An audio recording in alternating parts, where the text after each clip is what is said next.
What an absolute pleasure to be reunited with an absolute legend, a gentleman I've known for a long, long time, and certainly one of the most positive, energetic. I don't even know how to describe you, Oscar, but you're just absolutely amazing and certainly inspirational. It's always been a pleasure meeting you. You've always been so friendly. It was such a pleasure when you went out of your way. You gave me a copy of your book. You signed it. I came out to meet you, and I mean, so much has happened, and it's just great to see your postings that certainly inspire me and inspire millions around the world. Oscar, a legend in surfski paddling, an absolute true warrior in your battle with cancer, sending out messages of hope to so many people. But it's just incredible. I mean, you just go from strength to strength every day, Oscar, and I'm very honored to have the opportunity to chat to you in Beyond the Glory, my podcast series here, and lots to talk about. I thought about it even driving through here in the preparation, and I didn't even know where to start because there's so much that you have to offer in terms of just positivity, advice, that sort of thing. And I thought that maybe it would be appropriate if we just started up with your career, which has spanned many, many decades in a decorated career in paddling, so to speak, and maybe you just want to take us through, what initially drew you to the ocean and competition. Yeah, thank you, John, and the honor is all mine being on your podcast, and I hope it goes from strength to strength. I mean, yes, I mean, I've been doing sports since I was 8 or 9 years old, and I was lucky. I was twice the size of everybody else, and that's why I won most of the things that I entered, no matter what it was, So I started as a cricketer and a tennis player and anything that I got my hands on, and I would try and excel. And then when I got to high school, I had to choose between cricket and water polo, so I chose water polo. And then also, obviously, my father came out of Germany as the best paddler in South Africa, and then he introduced me to paddling and surf lifesaving.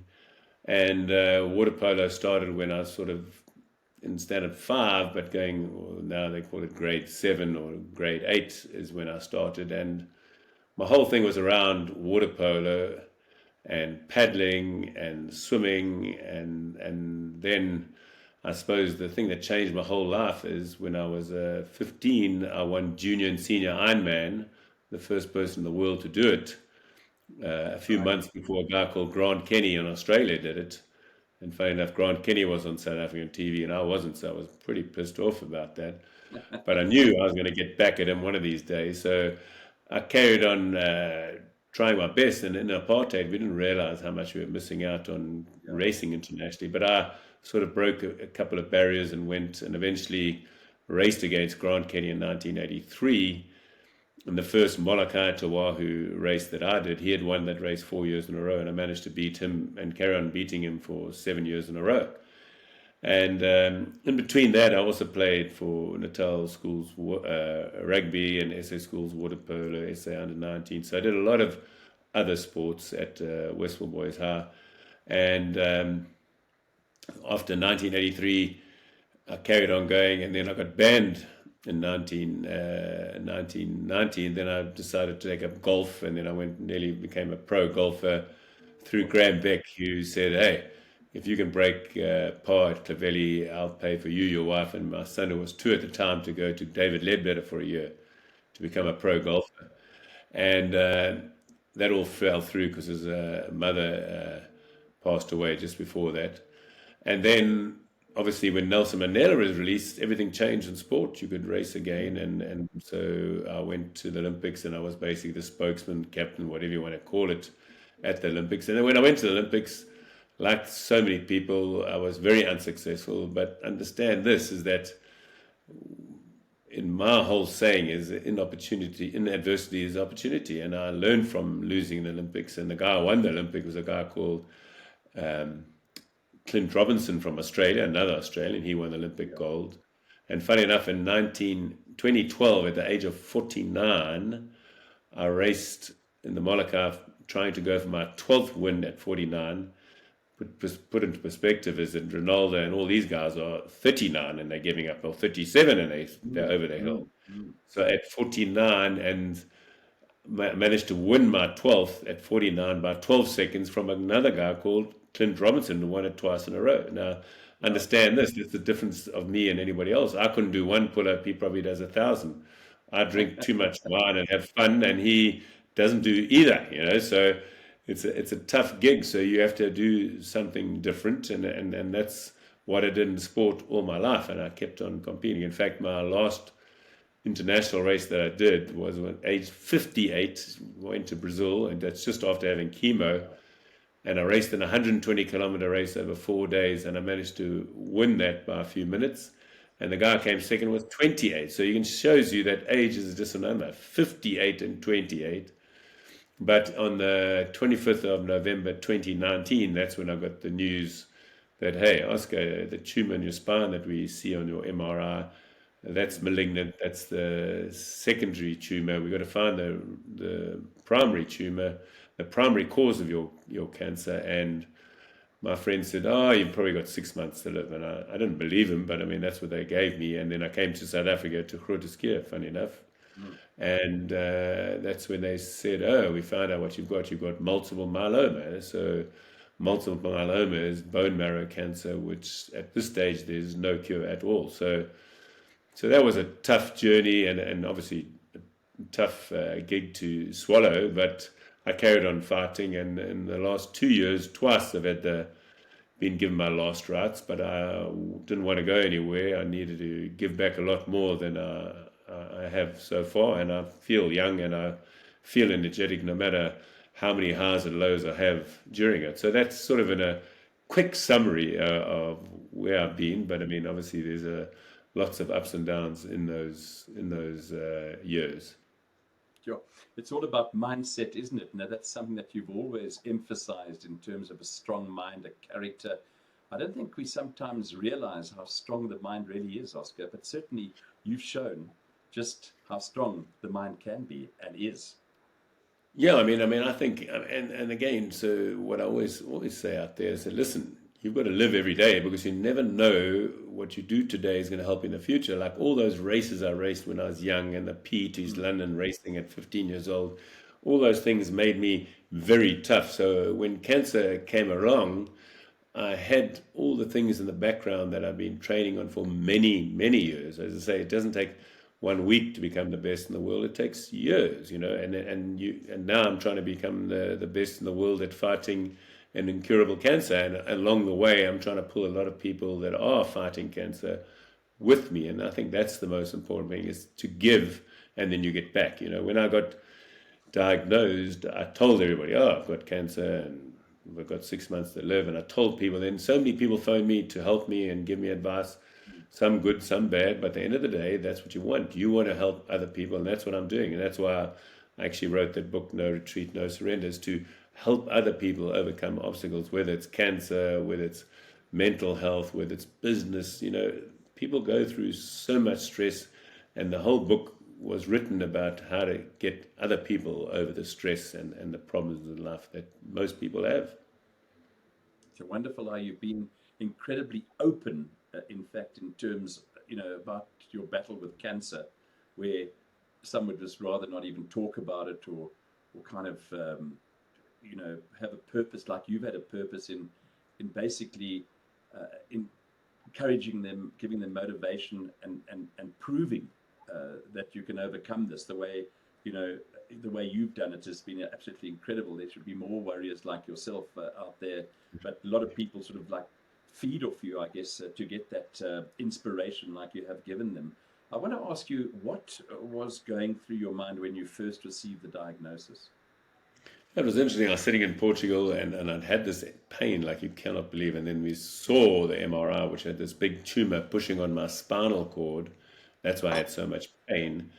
And when he got that call, it's interesting, and most people will hear about it or get that call where they say, hey, you've got the big C, and then everybody breaks down. I was sitting with my wife, just the two of us on my couch, and Claire cried a lot. I sort of cried for 1 minute, and then I stopped. I said, oh, what the hell? What I've done in my 56 years at the time, 56 years, most people don't do in 2 or 3 lifetimes. So I said, I've done everything that I want, but I'm not going anywhere anyway.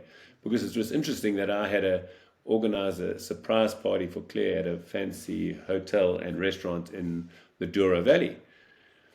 And first she said, "No, I can't go. This is terrible news." And I was still in pain. I said, "No." I said, "We are going. Life isn't going to change. Cancer's not going to rule me.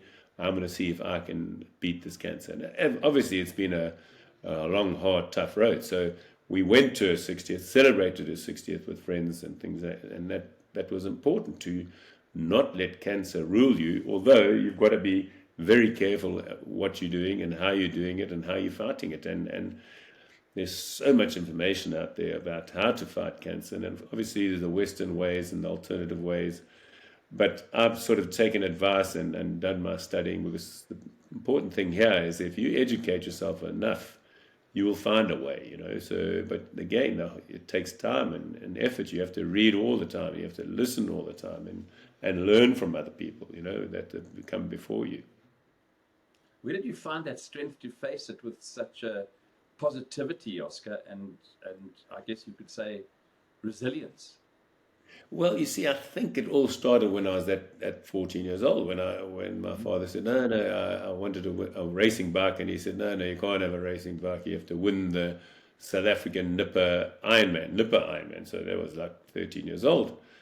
And again, I realized once I'd won that winning is quite a lot of fun. I mean, remember, I was 13 when I won it, and then people came and shook my hand. I said, "What are you shaking my hand for?" I mean, I expected to win. What do you think? Why are you shaking my hand? And then I never forget this primary. He said, "Listen, Oscar, you've got to learn, when somebody congratulates you, you've got to say thank you and do this." I mean, understand, you nowadays, 12 or 13, there was no TVs, no cell phones, no internet, no nothing. You couldn't learn. You had to learn from older people. They said, no, you must say thank you and appreciate what they're saying when they say well done. And then I liked shaking hands and saying thank you very much, and I just kept on going. And I've never wavered since I was 13 years old till now, 62 years old. I've never wavered on anything. I've always tried to do my best, be my best. And this came from the old adage. My old man always said, listen, if you're going to do something, do it properly.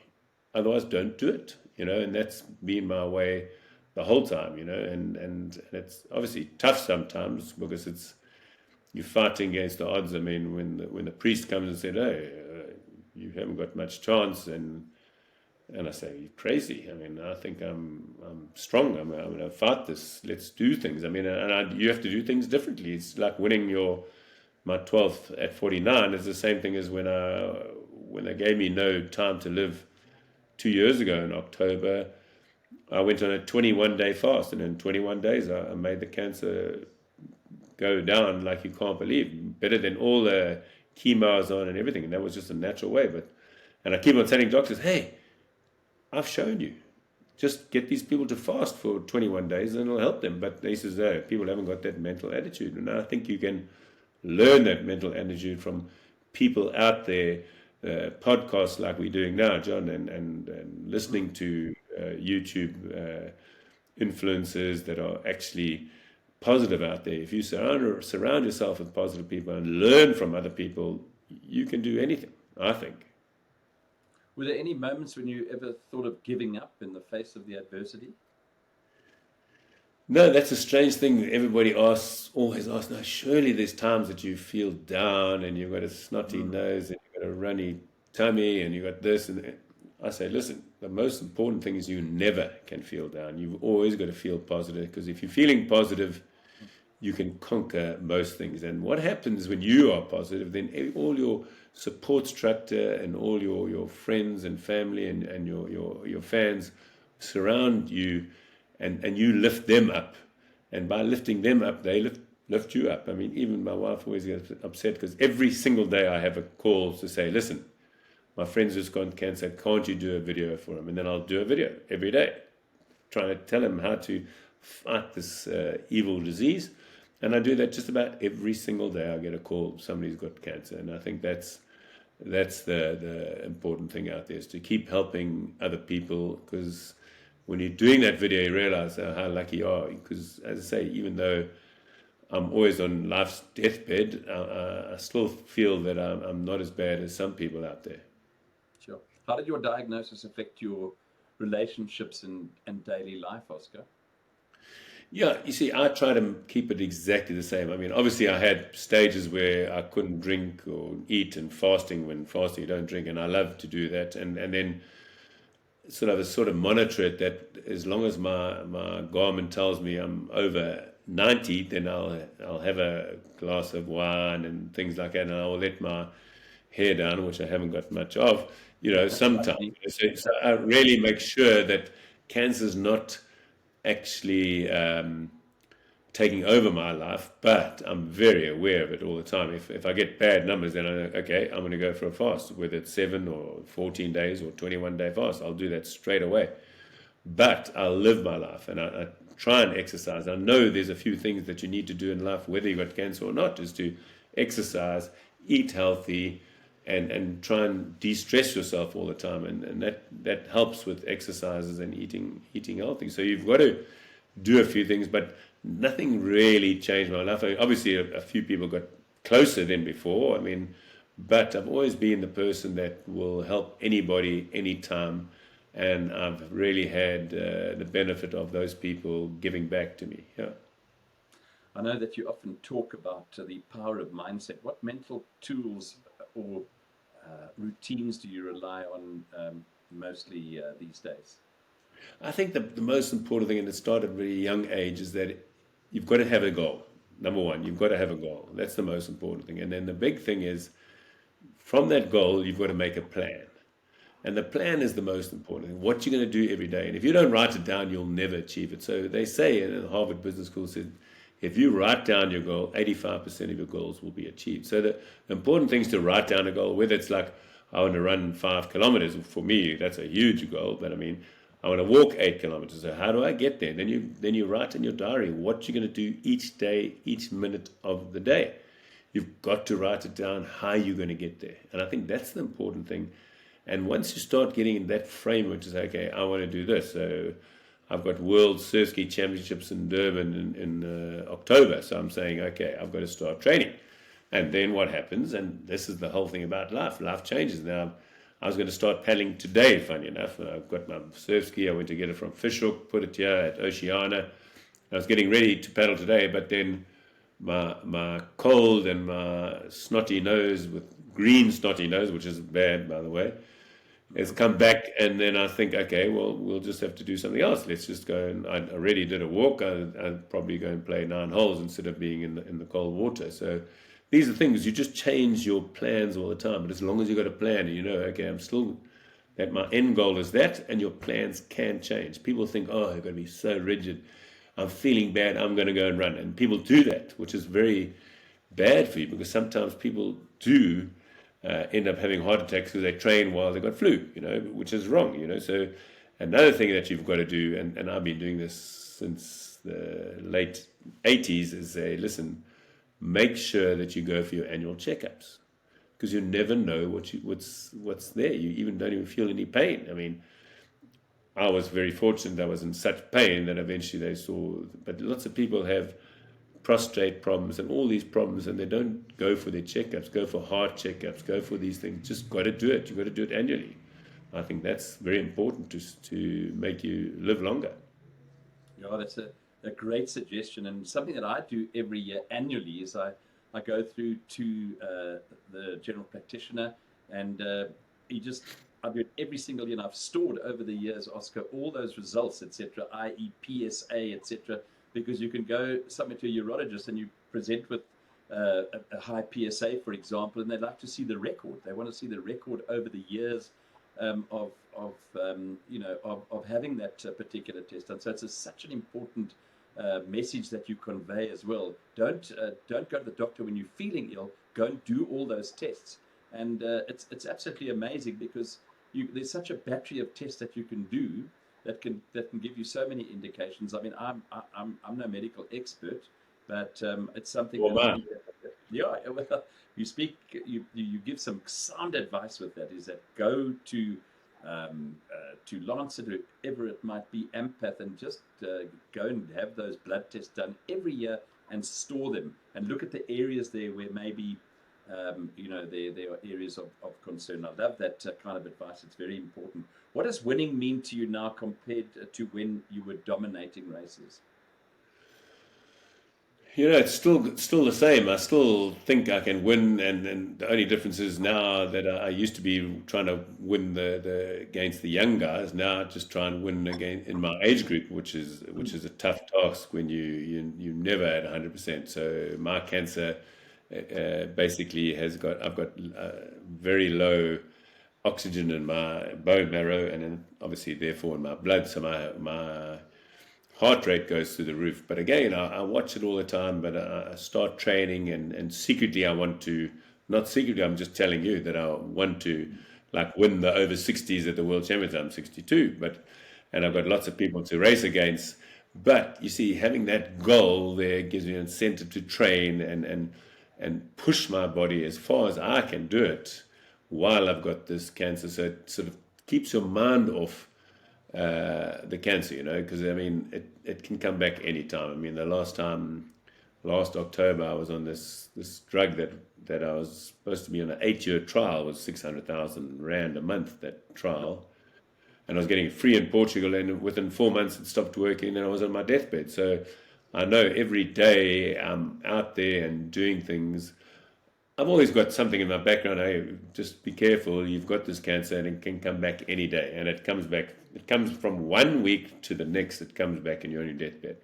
And then you've got to find a way. So I've got one more drug to go till there's nothing else. But hopefully with AI and things like that, they will develop new drugs, and that's what I'm hoping for. So I'm going to keep fighting fit and keeping fit and strong to fight cancer, because it's a disease that you need to fight, and you have to fight it hard. At the moment, I'm on a 3-day fast, which is a short fast for me, but I mean, it's a good thing to do. Oh my gosh, I'm just bleeding. I didn't realize. It's just, don't know how that happened. These things happen because the sun, so what can I do? So these things happen. I mean, you've got to take the good with the bad, and that's what life's about. I'm not unique. You're the same. You have good days and bad days, and the most important thing is that you're going to eliminate the bad days by being positive in your mind. I think that's the important thing. So even for 1 second, don't feel negative. And I think that's the defining feature of me and everybody else, is that I don't let 1 minute or 1 second come into my mind to be negative. I'm always positive. Yeah, you've inspired so many, not only athletes and non-athletes alike. What do you hope your legacy will be?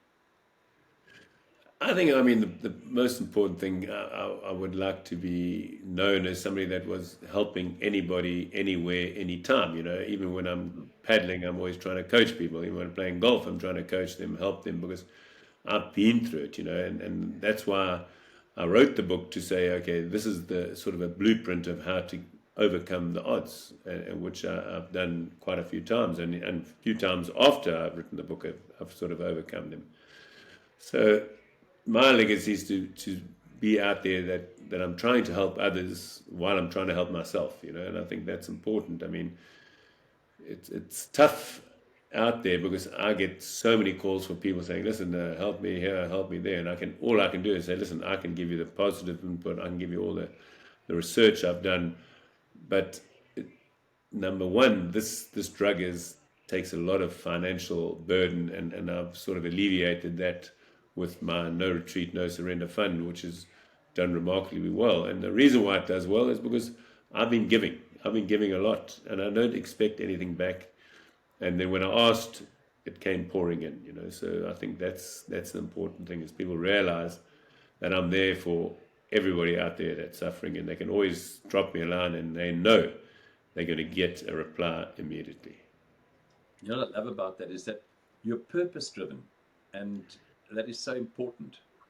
When you complete an event, and the multiple events that you've won over the years and years, you kind of look back and you think, okay, you get that medal and you get that recognition, that accolade or whatever, but how nice to have a purpose behind your goal.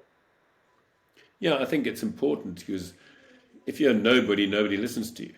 But if you're somebody, people listen to you. I mean, that's the interesting thing when I'm even doing my talks around the world. I'm not in the same league as a Federer or Tiger Woods or anything like that, but my story is real, because I was never a professional sportsman. I always had to train and against professional sportsmen. So I had to be a little bit sharper. I had to wake up a little bit earlier because I had to go and work. And through that, you learn how difficult it is to be a normal human being, which I am, and then abnormal, which I am when I'm racing and winning 12 world titles. So you got to mix those two, and people can relate to it so much better. I mean, that I have to put food on the table, and no matter how hard I paddle, I'm not going to put any food on the table. I'm not going to get rich from paddling because it's just a Mickey Mouse sport. But the lessons I learned and what I've learned and how to overcome the odds and how to fit in training and family and all those kind of things to be the best and racing against guys that are full time, that's what sets you apart, and that's what makes me the same as you. I mean, at the end of the day, if I want to train, I have to wake up early because I've got to go and work to make the money. I don't just hit golf balls or kick soccer balls or hit the cricket bat. I picked the wrong sport, so I have to actually work, and that's helped me to help other people because I'm normal. I'm the same as everybody else. I love the way you always advocate keep moving, and that's something that's always come up in my chats with successful people, top sportsmen, top businessmen as well, who also advocate keep moving and in a very simplistic manner. But I was watching that video of you, for example, on the seafront there, doing some running and kind of almost like you're exercising and stuff on a bench. I mean, you had no apparatus there, Oscar. That's truly admirable. I mean, you combine that running and then do all those exercises. I'm sure you've had a lot of reaction to that as well. Yeah, I have had a lot of, because it's interesting that the older you get, the more you actually have to exercise because your muscles degenerate faster than when you're young. That's why you'll find that a young guy can eat anything he wants and he doesn't get fat because there's no Right. muscle degeneration. And then when you're older, you try and do the same as when you're young and you're going to get fat and you're going to get the boop. So the most important thing for me is number one, to be moving. And number two is to try and sort of get every muscle group in your body working every day. And that way you can get back to a good shape. I mean, you see people that are 60, 70, my father is 87. As long as you're doing exercise all the time, you can stimulate your muscle, and therefore when you're doing your fast, like I'm doing now, a 3-day fast or 4-day fast, is that if you exercise all the time, they say, oh no, you're going to burn muscle. You don't burn muscle, you will burn fat because your muscles are working all the time, and you don't lose muscle mass, you just lose fat and visceral fat and subcutaneous fat. So I really think it's important that everybody does, and the reason why I do it out there in the open, showing people that anybody can do it. There's no excuse, say, oh no, I've got to go to the gym and everything. Yes, of course I'll go to the gym, and of course I'm going to go and swim at the gym, and I'll use the sauna and the cold plunge. But everybody's got a bench or anything out there. You can do it, and there's so many exercises you can do. And again, look at the internet, and you'll find there's so many exercises that you can do. Yeah, my wife and I have got into Elisa Reddy's Bounty, which you've probably heard about, and you talk about so many exercises you can do, and that's really jumping on a small trampoline. But all the instructors, it's all structured around doing all sorts of exercises, push-ups, sit-ups, all those kind of things, squats, etc., etc. But it's just amazing how completely different form of exercise. I mean, we sort of cyclists and runners and that sort of thing, walkers, but also a good way to keep fit, don't you think? Yeah, and I think it's a must. I mean, I think as you get older, you just got to try and do it every day. I mean, I normally do that in the morning, and then I like to play 9 holes of golf or hit golf balls, and just before you go to bed, it only takes 10 minutes to do push-ups, sit-ups, dips, 10 minutes, and then number one, it drives your adrenaline up a little bit, and it makes you sleep better. So those are all the pluses, and then as you keep exercise, you'll find that you don't lose weight because you're changing fat into muscle. So, but it takes a while, and then suddenly you look better because obviously muscle is denser than fat. That's the thing. Because I mean, at the end of the day, 1 kilo of muscle, 1 kilo of fat, the same. But you'll look much better. Your belts will get much looser, and you'll look better and look fitter. And that's important. And that's only comes by repeating exercises all the time. And feeling better, as you mentioned as well. Are there any upcoming goals, events, or dreams that you're still chasing, Oscar? The next, I think my next big event is the Super Sport Shootout, because last year I tied first and then got Yes. counted out. So that was a bit of a bummer. So I'll try my hardest. I was playing with Gary Teichmann there, and I'll try my hardest to try and win that. I like setting myself a goal. And then we got the World Surfski Championships for the first time since like 2006 that we've got them in Durban. So we should have like 600 or 700 people there competing, and I love the ocean and I love the Yeah. wind. So I'm going to slowly build up to that. And again, the emphasis on slowly. I can't rush it like I normally used to do. It's just in 2 weeks I could get fit because I train 3 times a day and push myself to the limit. Now I take it much easier, slower, and have a long term goal of doing well in that race. In fact, me being in the start line is a miracle because, as I say, it's been a tough gig. The other one I wanted to go and compete in the Dunhill, the Dunhill golf. I love that. Yes. I've competed in the NTT Dimension Data Golf Day, which I did well at there as well. I love those events where you meet sportsmen and the common goal is that your common uh, theme is golf, and I love my Mm. golf. I try and practice again. Like anything, nothing comes easy. Believe you me, don't think anything comes easy. Getting fitter and everything is tough. I mean, when I finished my walk today, which was 7 kilometers, I could feel, sure, I'm tired because I've done it twice in a row now. Yeah. And it's tiring, but you got to push through that tiredness and keep going. Mm. Walking or running? What do you?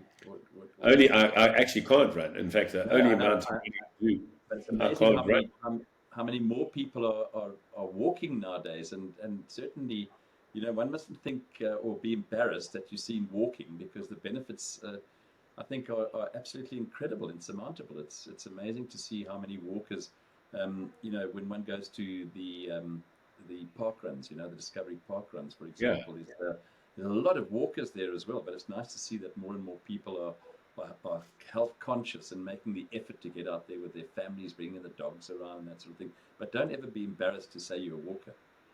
Yeah, no, I'm very happy to be a walker. In fact, I mean, now what I do because they say if you run a little bit, and I'm talking about 100 meters, in 100 Yes. meters, my heart rate will go from 89 walking or 90 to 130 in 100 meters. Just jogging slowly, not trying to run. I'm actually just jogging. So Mm. you can see I train at MAF, maximum aerobic function, which is 180 minus your age. And I Yes. try and keep it. And if I run, I can only run 100. So I actually watch it. So it's 180 minus your age, and I watch it. So basically, if my heart rate's at 80, I'll run till it gets to 118, and then I stop running because then I'm at MAF. And then Yeah. I'll wait for it to recover, and then I'll do like 100 meters. So basically, what happens when I walk in the mornings, the first time I run, I can run just about 200 meters. The next time 150, next time 100, next time 50 meters, and my heart's too high. So I always keep my heart rate nice and low. So at MAF, it's not anaerobic, it's aerobic. So you can do it longer and easier, and you get less injuries. Sure. Incredible. I mean, strength beyond the physical. How's your battle with cancer reshaped those two aspects, Oscar? I think you see that's the whole thing is I've tried to make it exactly the same. I mean, I've never been strong. I mean, as I say, when I won my 12th Malacca in 2012, Yeah. I still couldn't do one pull up, and the guys are racing can do 1,000. So that's the Mm. difference. But what I do, and which I concentrate on now and always have been, is technique. And that's the whole thing is you've got to find different ways of doing it. Just like I'm doing in cancer. I mean, I was one of the first out there to fast before every chemo session, and now it's become medical advice to fast before chemo. Number one, you don't get sick because you've got no food in your stomach, and number two, um, the actual chemo goes into your system much better because you've got nothing in there. It doesn't have to go through your digestive system; it's going straight into you. So those are the kind of things that I did, and I've never had any side effects from chemo, which is very strange. Everybody thinks, no way. And I've had the red devil, which a lot of your women listeners will know about, and they say, no, everybody gets sick with that, but I haven't got one bit sick. ever with any chemo, no matter I had PACE, which is 5 chemos in one. I've had all these things, but nothing has affected me.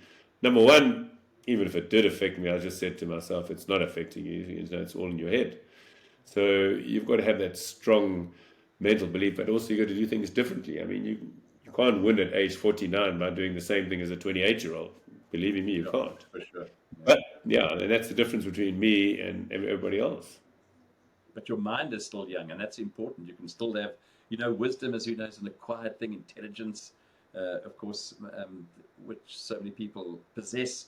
But the wisdom aspect of it is just incredible, and I'm sure that when you tackle things like you've tackled them with such positivity, so much energy and commitment, dedication, just a host of things. Yeah, that wisdom at the end of the day certainly does play a big role, doesn't it? No, 100%. I mean, I think that's the most important thing is to keep, number one, The mind. educating yourself Mm, and mm. keep your mind strong. And by doing that, I'm always reading 2 or 3 books at any time, listening to books in the car, listening to positive things in the car. So you can train yourself to be positive. And I think, again, like listening to your podcast will help people say, oh, gee, next time I have a cold, I'm not going to complain too much, when you've been on your deathbed and fasting for 21 days. These kind of things, you need a positive mindset, you need an end goal, and you need a plan to get to it. Mm. Owning emotions as well. I mean, you openly share fear, grief. You share a lot of hope, which is awesome. But what was the hardest emotion to admit publicly? Would you say amongst all those emotions, and how did No, I mean, doing the so worst thing is change you? yeah, well, the worst thing was when you're sitting with your wife and your brother, Herman, and the doctor says, no, you've got 1 day left. And I think, you've got to be kidding me. I said, I don't believe it. I said, I just cannot let it get into my mind. He shed a tear. I never forget that. I got the news, and then 1 minute later, Gary Teichman happened to phone me, having lots of drinks and everything else. I said, oh, we'll see you soon. I said, well, the doctor says he won't see me soon. He won't see me. And I was like, half crying and carrying on. I said, geez, I can't believe these guys think I'm gone. And then I said, no, I'm not going to go. And I didn't, because I think I've got more to give people around the world in the cancer fight. So I said, no, they say I won't be around to see you, but I don't believe them. So, and funny enough, Gary said, oh, we know you. You're always saying that. I mean, people, it's a joke. I'm on my Mm. deathbed, and then people see me a month later and say, how can you be on your deathbed? You're walking around, you're training, you're swimming, you're doing all these things. I'm not going to believe you anymore, but believe me, it is a shock to the system when they say you haven't got any time left, and you have to decide how you handle it, and again, I've always just disbelieve. I just don't believe it. Yeah, always great to have the support that you have, and emphasizing the importance of family, Oscar. Yeah, that is important. I mean, when I got the first diagnosis, the doctor said, listen, if you have cancer, the most important thing is just to have good support around you all the time. And I had, obviously, Claire, who's been around for now 40, what is it, since 1983. So it's coming up for 40 odd years, married for 30 odd years, 38 years. So she's been around there, and the kids, and then all the supporters. And again, even in social media, people say, oh, social media, you mustn't spend so much time. But it's the only way you learn about other people's problems, and then you can help other people as well when you see their problems. So you get support. You can't believe it from friends. As I say, in my phone, I've got 8,500 contacts, Wow. and I keep in contact with all of them. I mean, if again, you phone me or WhatsApp me, or you'll get a reply straight away, You're unless I'm so sleeping. Yeah, so and no matter who it is, that's why I get upset when people say, "Oh, no, contact me," and then I contact them 25 times. They don't reply. They do nothing. Where if somebody contacts me, I'm responding to them flat out, and I've got many more contacts than they'll ever have. But I still reply faster than people, and that always amazes me. He said, "Oh, I couldn't reply. I had my birthday." I said, "Well, how many followers you got?" "Oh, I've got 50 followers." I said, "Come on, how many people wish you happy birthday on your day?" That's to this day I'm still doing that. If all my friends, I send them birthday wishes on their birthdays to this day, and it takes effort, but the effort pays off in the long run because it's a two-way street. I mean, if you help them, they're going to help you, and I'm always there for them by their sides. They all know it. Did you ever feel that your mental health has ever been under siege, Oscar? No, that's one thing that I've never had any problems with, and I know so many people out there that have sent messages and said, "Oh, I feel like taking my life. I'd rather give it to you because you're doing that." And it's like, this is so shocking. You have to reply. You can't just let it go. And I've had a number of people like that, and I've just sort of slowly coaxed them into sort of getting over that, because the biggest thing with a mental problem is that no communication, not talking about it. As soon as you talk it out, it's like a big weight lifted off your shoulders, and I think that's the most important thing, is to communicate. And like me, I don't keep it quiet. I tell people, okay, I'm on my deathbed, let's see how we work on this, and then I'm having treatment, and then I'm sick, and then I'm healthy, and tell the people, and then they can relate to it, and it can help them as well. I know it definitely does, and that's where the book. I mean, I've had people that have come to me and said, "Listen, Oscar, you won't believe it. My son was going to give up, and I gave him your book, and he was so down in the dumps. And after your book, he changed his whole life, and now he's doing so well now. And that's so good for me, and it's so good for what I wanted to achieve with the book. To help people overcome this mental problem." And again, a lot of these top sportsmen get into that situation. I just don't understand it, because they're keeping it to themselves, I'm sure, where if they talk to me or talk to anybody, they would change their whole attitude to life. And I think that's an important thing. Wonderful that you bring people back from the edge as well. And something that I've always admired about you, you've kept paddling through treatment. And when you mentioned the effects of chemotherapy, that sort of thing, how do the rhythms of training serve, though, as an anchor, Oscar, when everything else kind of feels out of control? Yeah, and I think that's important, no matter whether you're paddling, running, swimming, gymming, whatever it is. That's where you've got to clear your mind. You've got to go out there, put your cell phone away, and enjoy nature. I mean, I think that's the most important thing. I mean, I would have a chemo session and do a miller's run or a long paddle in Portugal straight after a chemo session, because that clears your head.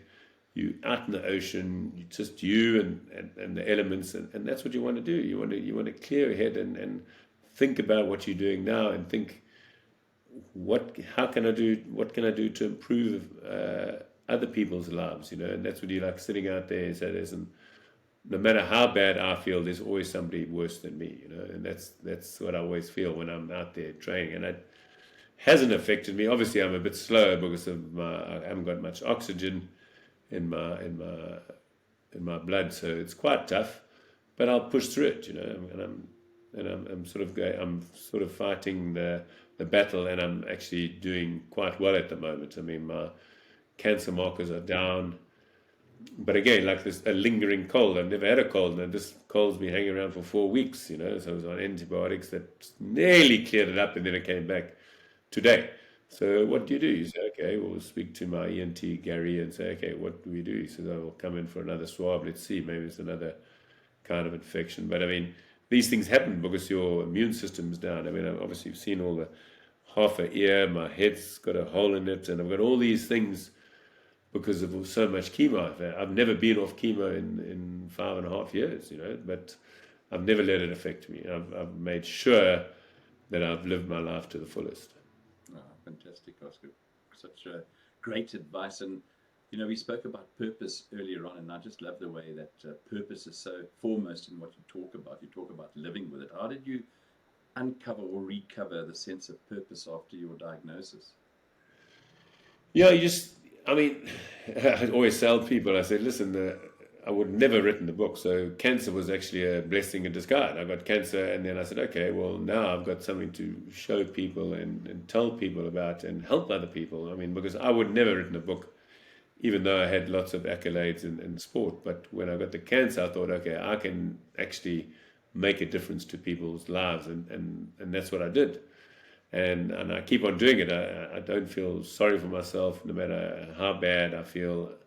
I'm there to help people, and that's why I wrote the book. So cancer was a blessing in disguise. I've actually got more famous because of my cancer than my paddling, because paddling is so Mickey Mouse, but cancer is huge and it affects so many people. In fact, when I'm in an audience, it probably affects 90% of the people. Somebody knows someone that's had cancer or going through cancer. It's amazing. So it has been a sort of a blessing, and then the blessing is that I'm helping other people that have got cancer, which is millions and millions. In fact, 50 million people are on cancer at any given day. It's wonderful that they can turn to you for support as well. You know, men, and you must admit, often struggle to ask for support, don't they? But what gave you the courage to lean on friends, family, or the paddling community, for example? I think, I mean, the most important thing is that they knew me before I had cancer, and I was exactly the same. I mean, it's the Mm. old story. One of my mates says, "No, Oscar, that guy's very arrogant and this and this, and they've heard about him in the paper. This guy, he just wants to win. He feels nothing for anybody." And then once you get to actually know him, he says, "Oh, this guy's a good guy," and then that's what you like, you know. And everybody thinks when you're a winner like me, and believing me, I want to win all the time. Mm. Most people hate winners most of the time, and then suddenly when they get to know them, oh, this guy's actually quite a good guy. We can definitely follow what he does, and I think that's why I didn't really lean on people. People came to me. You know, I just kept my friendship up like I had before I had cancer, exactly the same. I haven't changed, and I think that's important. You know, because a lot of people when they get cancer, they get reserved and they sort of go into their shell, where I've done exactly the same as I've always done. I've kept it up there and made sure that everybody knows what I've got, but mustn't feel sorry for me. And if they're in trouble, I'll help them. It's all about giving back, and that's something that you've always displayed. In what ways has sharing your journey become a responsibility, would you say, to mentor, to advocate, or to simply be present there for others facing their own Yeah, battles? I really think that's you hit the nail on the head. It is a responsibility when you've got it and you're telling people about it. You've got to act out what you say, you know, and that's actually, a lot of these American people say, "Oh no, contact me," and I contact them 35 times, nothing, no response, and that's the difference between me and anybody else. I'm there, and I look for the messages and I reply to the messages, and even on Facebook when you're getting thousands of messages, I try and acknowledge all the messages and really appreciate the support and the questions, because I think it's a big responsibility if you like me and you put it out there, you're going to make sure you walk the talk, and I've been doing it in sport and now I do it in support of other people. Yeah, absolutely fantastic. And you know, the fact that you were chatting about birthdays, and how you actually reciprocate with so many things, and that is so important, isn't it? But I suppose at the end of the day, sometimes if you don't always get a wish from somebody and you phone them every, you know, it's a two-way street, but maybe they don't connect with you, but that doesn't matter. You're still giving them some joy. No, exactly. I mean, I don't expect anything back. I'll send everybody a birthday wish, even if they don't send me one. I don't care. The most Mm. important thing is that I did my side, and if they don't do their side, it doesn't phase me. I don't ever bear grudges, ever. So that's why life just carries on. I mean, yes, when I'm competing at somebody, I'm very aggressive and I want to win, but afterwards we all mates. And I think that's the important thing about life is that you can be aggressive when you're trying to race, but afterwards we're all friends.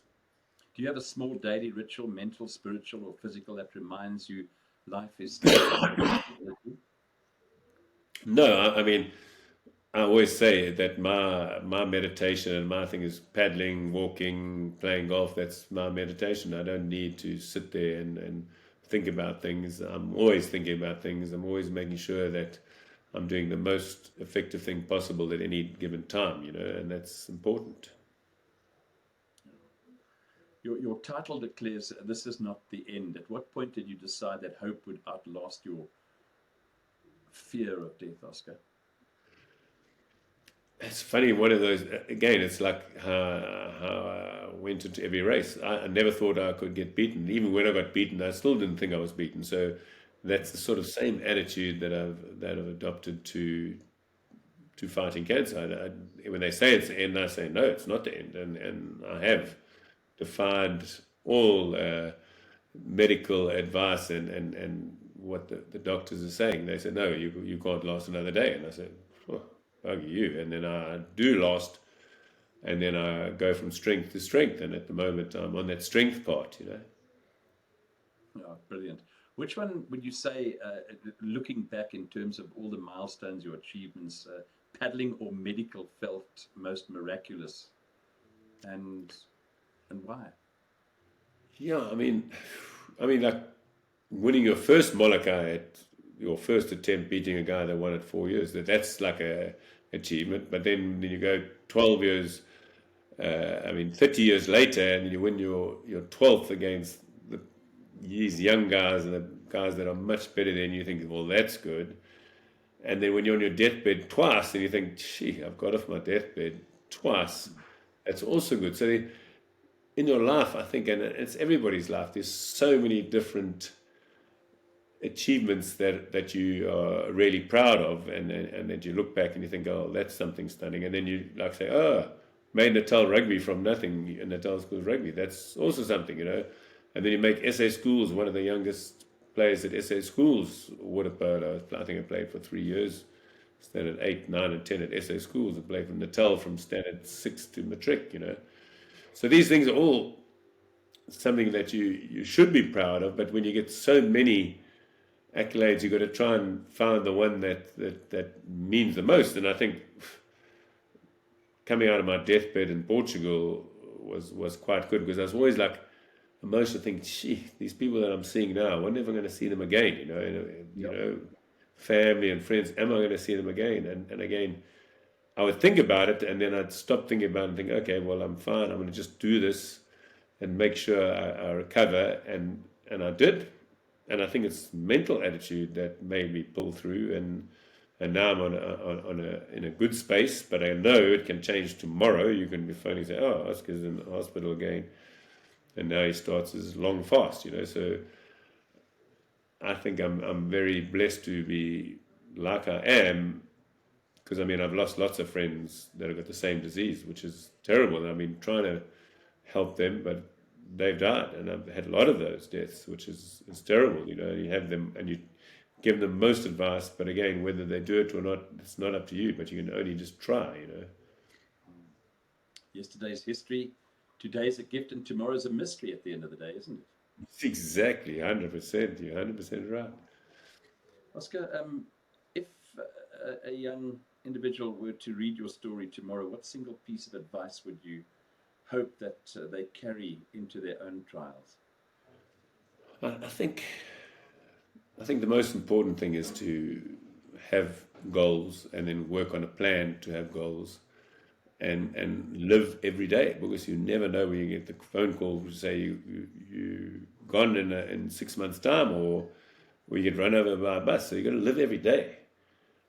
But having said that, you can't just go and I'm going to drink yourself to death, or spend all your time exercising and no time with family. You've got to have a balance in life. And I think that balance it's all about different spheres of your life. When you're young, you can do whatever you want, but you still can't overdo it, because that's when you're young, is when you're drinking and behaving badly.